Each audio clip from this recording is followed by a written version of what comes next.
I didn't know much about adoption agencies in West Virginia or in the area.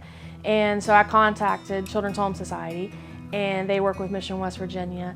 I always knew that I would like to because I was adopted myself at birth. We started taking the classes, and everyone was very friendly and welcoming, and we met other people that were also wanting to foster to adopt.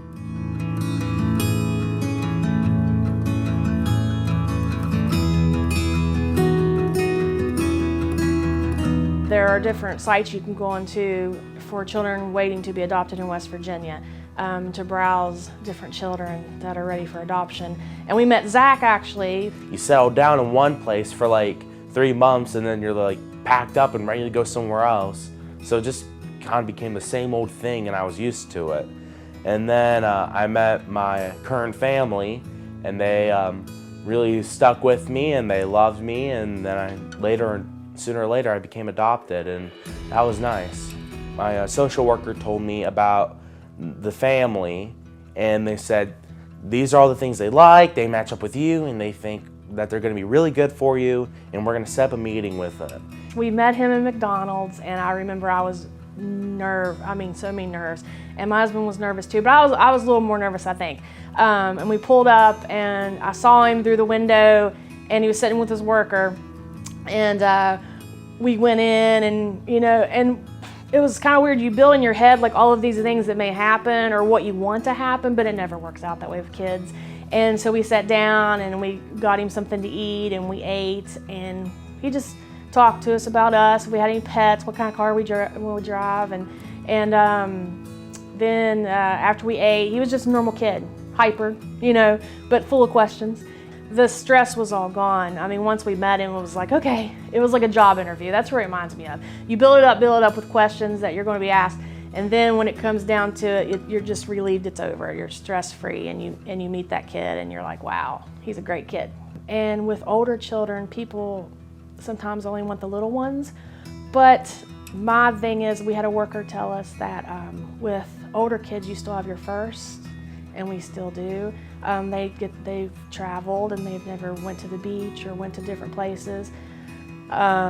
Zach, when he was 10, he came to us and he couldn't tie his shoes. We're sitting there decorating the Christmas tree, and he's just sitting there like, okay. And I'm like, well, help. And he's like, well, I've never got to decorate a Christmas tree at 10 years old. And so it broke your heart. I experienced Halloween. I got to experience what trick-or-treating was, and you thinking like, what 10-year-old doesn't know how to trick-or-treat?